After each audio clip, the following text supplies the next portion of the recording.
This bulletin is sponsored by a diagnostic center. नमस्कार, मैं जय श्रीनागदा और आप देख रहे हैं सीबीसी न्यूज राजस्थान का प्राइम टाइम बुलेटिन। खबरों में जाने से पहले एक नजर आज की न्यूज हेडलाइंस पर। आला रे आला, उदयपुर चा राजा आला, बप्पा ने पहनी 33 लाख रुपए के नोटों से बनी ड्रेस, हर कोई रह गया तंग। गुलाबचंद कटारिया की ये दूसरी माफी पर माफी, लेकिन अब वाल्मीकि समाज है। कॉलेज में चुनाव जीता पर परीक्षा में हो गया फेल, चुनाव जीतने पर भी हार गया, हो गया बड़ा जबरदस्त खेल। वागड़ के भीलवटा के टीचर दीपक पंड्या का आखिर ग्रामीणों ने क्यों निकाल दिया जुलूस। उदयपुर अहमदाबाद ब्रॉडगेज का इंतजार खत्म, काम पूरा। ऋषभदेव स्टेशन में एक्सप्रेस ट्रेनों के ठहराव की उठी मांग। और अब खबरें विस्तार से।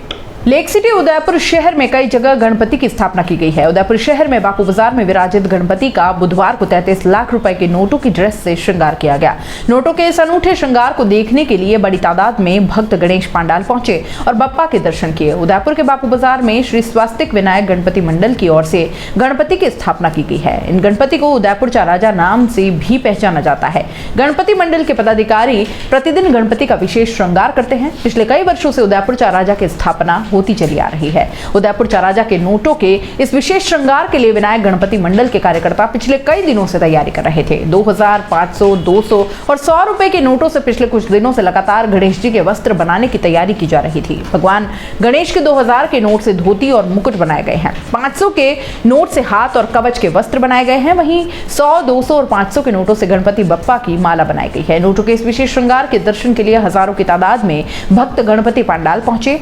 बुधवार रात को भगवान गणेश की महाआरती भी की गई, उसमें भी हजारों लोग शामिल हुए। गणपति उत्सव के 10 दिनों तक प्रतिदिन शाम को बापू बाजार में बड़ी तादाद में लोग भगवान गणेश के दर्शन करने पहुंचते हैं। जब सबसे अनूठा श्रृंगार किया जाता है तब भक्तों की संख्या बहुत ज्यादा होती है। इसके कारण कुछ घंटों के लिए ट्रैफिक को डाइवर्ट तक किया जाता है। प्रतिष्ठित विद्यालय समूह जिसकी ब्रांचेस पूरे भारतवर्ष में फैली है, उसे जरूरत है जयपुर, अजमेर, जोधपुर, कोटा, उदयपुर, चित्तौड़गढ़, भीलवाड़ा, बांसवाड़ा, राजसमंद, बीकानेर, भरतपुर, श्रीगंगानगर, हनुमानगढ़, सीकर, ब्यावर में एक ऐसी जगह की जहां विद्यालय की स्थापना की जा सके। जमीन जो कम से कम 80,000 स्क्वायर फीट हो और 40,000 स्क्वायर फीट जमीन पर भवन बना हुआ हो, या चाहे तो सीबीएसई के नियमानुसार निर्माण करवा कर भी दे सकते हैं। अगर आपके पास ऐसी जगह उपलब्ध है या आप जानते हैं तो जल्दी कीजिए और डिटेल्स और पिक्चर अभी दिए गए नंबर पर भेज दीजिए। आपका एक प्रयास शिक्षा की अलग जगाने में मदद कर सकता है। संपर्क करें। उदयपुर में वाल्मीकि समाज के लिए असंवैधानिक शब्दों का उपयोग करने वाले गुलाबचंद कटारिया ने एक ही मामले में दूसरी बार माफी मांगी है। माफीनामे में कटारिया ने माफी तो मांगी, लेकिन उन्होंने एक ही जगह वाल्मीकि समाज से माफी मांगकर इतिश्री कर दी। वाल्मीकि समाज माफीनामे के बाद भी मुकदमा दर्ज करवाने की बात पे अड़िग है। पदाधिकारियों का यह कहना है कि जब तक मुकदमा दर्ज नहीं होगा तब तक विरोध प्रदर्शन जारी रखा जाएगा।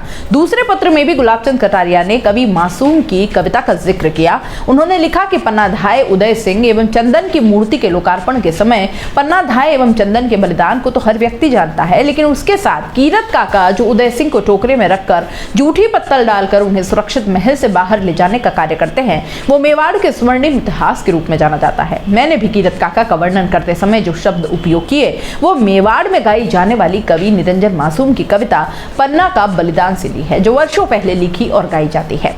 30 अगस्त को गोवर्धन सागर पाल पर मां पन्नाधाय की मूर्ति के अनावरण समारोह में केंद्रीय मंत्री राजनाथ सिंह की मौजूदगी में कटारिया ने यह असंसदीय शब्द इस्तेमाल किए थे। कटारिया ने गुरुवार को पुराने पत्र में लिखी बात को दोहराते हुए कहा कि उस कविता का कहीं भी विरोध नहीं किया गया, इसी कारण मैंने कीरत काका के लिए उन शब्दों का उपयोग किया। उन्होंने इस कृत्य को वाल्मीकि समाज के जनमानस को द्वेलित करने वाला बताते हुए माफी मांग ली है। वहीं वाल्मीकि समाज के पदाधिकारियों का कहना है कि जब तक कटारिया पर मुकदमा दर्ज नहीं होगा तब तक विरोध प्रदर्शन जारी रहेगा। विप्रो फाउंडेशन ने शिक्षा के क्षेत्र में अपने कदम बढ़ाते हुए भावी पीढ़ी को रोजगार परक शिक्षा की ओर बढ़ने का फैसला कर लिया है और इसके साथ ही उन्होंने शुरू किया है स्वामी आत्मानंद सरस्वती विप्र लेक सिटी कॉलेज। विप्र समाज हमेशा से शिक्षा के क्षेत्र में अग्रणी रहा है। इसी को देखते हुए गढ़मंगरी परशुराम परिसर में स्थित कॉलेज में अब नए सत्र शुरू हो चुका है। वहां B voc diploma in commerce और डिजिटल मार्केटिंग स्किल सिखाई जाएगी। ध्येय सिर्फ यही है कि शिक्षा से कोई भी वर्ग वंचित न रह जाए और सभी समाजों के विद्यार्थियों को रियायत रियायती छूट के साथ उच्च स्तर की गुणवत्तापूर्ण शिक्षा निर्बाध रूप से मिले। यहाँ प्रथम वर्ष में 30,000 पर सेमेस्टर की फीस केवल 12,500 प्रवेश की रखी गई है। इसमें महाविद्यालय नई राष्ट्रीय शिक्षा नीति के अनुसार सारी सुविधाएं छात्रों को मिलेगी। सभी छात्रों के लिए 100% कोशिश की गई है कि जब वो ये कोर्स खत्म करें तो यहाँ से निकले तो उनके हाथों में डिग्री तो हो ही, साथ ही नौकरी भी हो। जयपुर से जारी स्वीकृति के अनुसार 2022 में बैंकिंग, फाइनेंस और बीमा कौशल की डिग्री कार्यक्रम और डिजिटल मार्केटिंग के डिप्लोमा कोर्स की स्वीकृति प्राप्त हो चुकी है। प्राचार्य डॉक्टर रचना तैलंग ने बताया कि इसके लिए 30 सीटों की अनुमति मिलने की नियुक्ति प्रारंभ कर दी गई है और वो भी अच्छे शिक्षक, अपने क्षेत्र के महारथी शिक्षक यहाँ पे नियुक्त किए जाएंगे। स्वामी आत्मानंद जैसे शिक्षा को समर्पित महान आत्मा के नाम पर संचालित महाविद्यालय नई ऊंचाइयों को छुएगा। प्रथम वर्ष होने से प्रोत्साहन स्वरूप प्रतिभावान छात्रों को स्कॉलरशिप एवं गरीब छात्रों के लिए फीस में छूट भी दी जाएगी। 2 किश्तों में भी फीस जमा करवाने की सुविधा दी जाएगी। ये कॉलेज राजस्थान ILD कौशल विश्वविद्यालय से संबद्धता प्राप्त है। महाविद्यालय परिसर में आयोजित प्रेस कॉन्फ्रेंस में कॉमर्स कॉलेज के पूर्व डीन G सौरल, MPUT के पूर्व BC उमाशंकर, पैसिफिक यूनिवर्सिटी के BC KK दवे, मेडनेक्स पामा की CMD डॉक्टर नीलम व्यास, मेडनेक्स पामा के निदेशक अनिल व्यास, वीफा जोन 1 के अध्यक्ष KK शर्मा, विकी के राष्ट्रीय महासचिव कृष्णकांत शर्मा, प्राचार्य डॉक्टर रचना तैलंग, विश्वेश्वरैया, कॉलेज के निदेशक प्रदीप नागदा, लक्ष्य एनर्जी के अभिषेक पालीवाल यहाँ मौजूद रहे। नमस्कार, मैं यहाँ स्वामी आत्मानंद सरस्वती विप्र लेक सिटी कॉलेज के प्रांगण से बोल रहा हूँ और यहाँ ये महाविद्यालय नया प्रारंभ हुआ है उदयपुर में, जो स्किल एजुकेशन पर विशेष करके जोर देगा और इसकी संबद्धता राजस्थान ILD कौशल विश्वविद्यालय जयपुर से है, जो राजकीय विश्वविद्यालय है। यहाँ अभी इस सत्र में विश्वविद्यालय ने 2 पाठ्यक्रम चालू करने की परमिशन दी है, जिनमें एक BVOC का कोर्स है जो banking, finance and insurance skills के बारे में है, और जो 3 वर्ष का स्नातक पाठ्यक्रम है और वोकेशनल है, इसलिए उसे BVOC पाठ्यक्रम कहते हैं।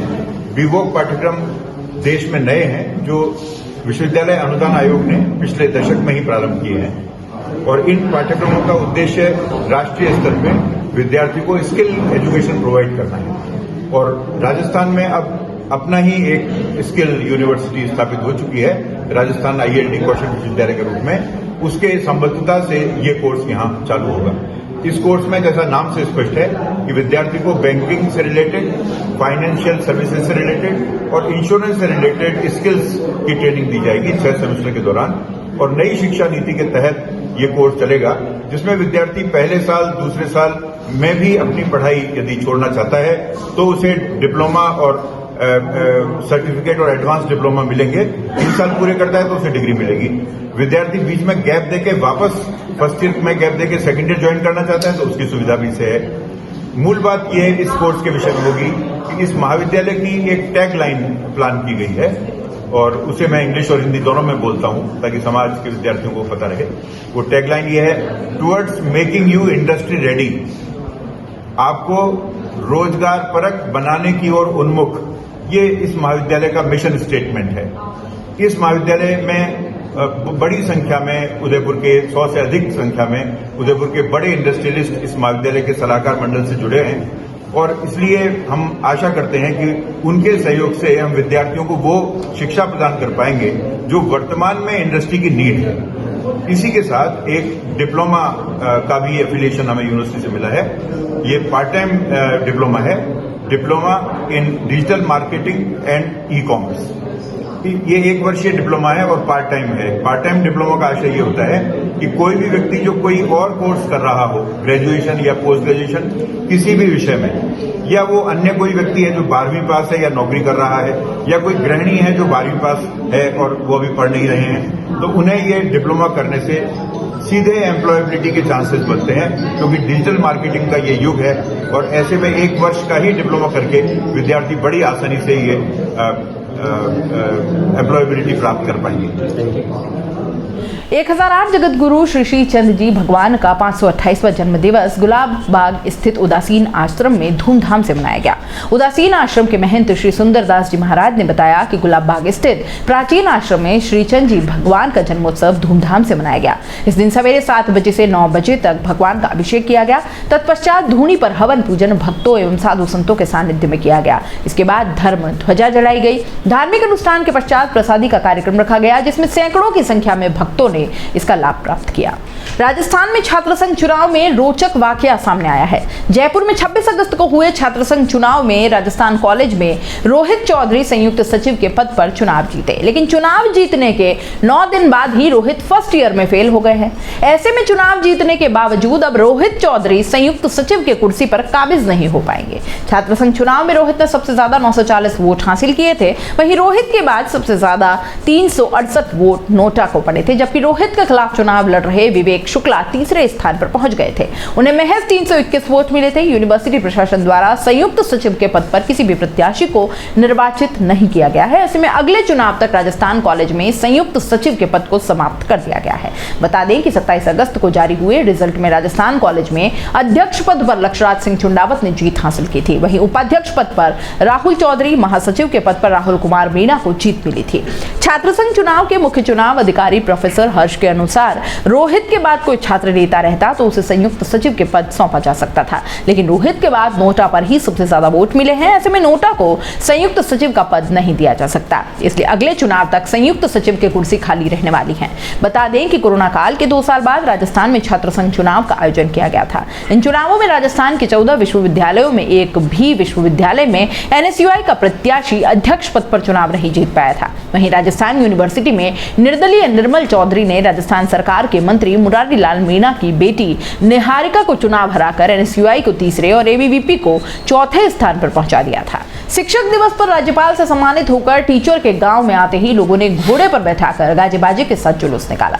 स्कूल के बच्चों से लेकर गांव के सभी लोग नाचे और टीचर के सम्मान में खुशी जताई। डूंगरपुर शहर से सटे गवर्नमेंट प्राइमरी स्कूल भीलवटा के टीचर दीपक पंड्या को शिक्षक दिवस पर राज्य स्तरीय पुरस्कार से जयपुर में सम्मानित किया गया। स्कूल के टीचर दीपक पंड्या और उनकी शिक्षिका पत्नी दीपिका पंड्या के नवाचारों और पढ़ाई के तरीके से गाँव के लोग इतने खुश हैं कि गाँव में उनके आते ही फूलों से लाद दिया। टीचर दीपक पंड्या बुधवार सुबह भीलवटा स्कूल जा रहे थे। गांव के मेन रोड पर हो रहे गांव के सभी लोग पहले से उनके स्वागत में खड़े रहे। टीचर दीपक पंड्या और उनकी पत्नी दीपिका को फूल माला पहनाई गई। सभी लोगों के स्वागत के बाद टीचर दीपक पंड्या को गांव के लोगों ने मिलकर घोड़े पर बैठाया। आगे डीजे की धुन बजने लगी। देशभक्ति गानों पर बच्चों से लेकर गांव के लोग खूब नाचे और टीचर के इस सम्मान पर खुशी जताई। गाजे बाजे के साथ गांव के सभी लोग उनके साथ स्कूल पहुंचे और फिर उनका सम्मान समारोह किया गया। टीचर दीपक पंड्या ने कहा कि स्कूल और बच्चे उनके परिवार की तरह हैं, इसलिए बच्चों के साथ ही गांव के लोग भी उनसे प्यार करते हैं। यही वजह है कि उनके सम्मान की खुशी में गांव के सभी लोग शामिल हुए। उदयपुर, हिम्मतनगर, अहमदाबाद ब्रॉडगेज काम पूरा होने के बाद जल्द अब इस लाइन पर ट्रेनों का संचालन शुरू होने वाला है। रेलवे द्वारा सारी औपचारिकताएं पूरी कर दी गई हैं और जल्द ही लोकार्पण की डेट भी घोषित होगी। माना यह जा रहा है कि प्रधानमंत्री नरेंद्र मोदी या गृह मंत्री अमित शाह लोकार्पण समारोह में मुख्य अतिथि के रूप में आ सकते हैं। वहीं जनप्रतिनिधियों, संगठनों और समाज सेवियों ने ऋषभदेव रोड स्टेशन पर एक्सप्रेस रेलगाड़ियों के ठहराव की मांग की है। भास्कर की एक खबर के अनुसार पंचायत समिति सदस्य राजेंद्र कुमार मीणा के नेतृत्व में युवाओं ने रेल मंत्री के नाम अतिरिक्त जिला कलेक्टर को ज्ञापन देते हुए एक्सप्रेस ट्रेनों के ठहराव की मांग की है। बताया गया कि इस रेल मार्ग पर ऋषभदेव रोड स्टेशन पर्यटन और आस्था की दृष्टि से आवागमन का एक महत्वपूर्ण स्रोत है। धर्मनगरी ऋषभदेव न सिर्फ जैन समाज हेतु बल्कि सर्व समाज हेतु देश दुनिया में आस्था का केंद्र है। रोजाना यहाँ पर्यटकों एवं श्रद्धालुओं का आना जाना लगा रहता है। इसी पहलू को ध्यान में रखते हुए ऋषभदेव रोड रेलवे स्टेशन पर प्रत्येक एक्सप्रेस गाड़ी का ठहराव होना चाहिए। ट्रेन रुकने से सुप्रसिद्ध धार्मिक स्थल रेल नेटवर्क के जरिए देश के कोने कोने से जुड़ेगा। इससे पूर्व कल्याणपुर व्यापार मंडल ने भी मांग को सांसद के माध्यम से रेल मंत्री तक पहुंचाया है। इस रेल मार्ग पर संचालन के लिए 4 ट्रेन फिलहाल फाइनल हो चुकी है, जिनमें 2 Udaipur Asarwa intercity express, Jaipur Asarwa intercity और एक डेमो ट्रेन शामिल है। इसके अलावा इस वर्ष हुई IRTC की मीटिंग में उदयपुर सिकंदराबाद वाया हिम्मतनगर साप्ताहिक हमसफर एक्सप्रेस, उदयपुर चेन्नई साप्ताहिक, उदयपुर पुणे साप्ताहिक भी प्रस्तावित की गई है। हालांकि इन रेलगाड़ियों की अधिकृत समय सारणी अब तक जारी नहीं की गई है। प्राइम टाइम बुलेटिन में इतना ही। दीजिए इजाजत। नमस्कार। This bulletin is sponsored by earth diagnostic centre. दोस्तों, सीबीसी न्यूज आपके सहयोग से लगातार बढ़ता जा रहा है। स्वतंत्र पत्रकारिता का सहयोग करने के लिए आपका धन्यवाद।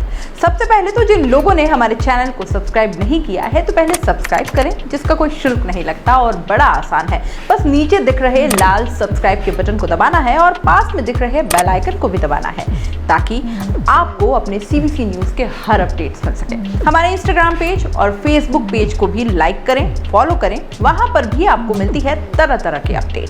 हम पूरे राजस्थान से आपके लिए लाते हैं वो खास खबरें जो आपके लिए जरूरी है, और वो भी पूरी बेबाकी के साथ। पत्रकारिता के इस मुश्किल दौर में आपकी आवाज जिम्मेदारों तक पहुंचाना ही हमारा लक्ष्य है, और ये आपके सहयोग के बिना संभव नहीं है। हमारा सहयोग करें, स्वतंत्र पत्रकारिता में अपना योगदान दें और ज्वाइन बटन पर जाकर सदस्यता लें, चाहे सबसे छोटी सहायता के रूप में ही क्यों ना हो।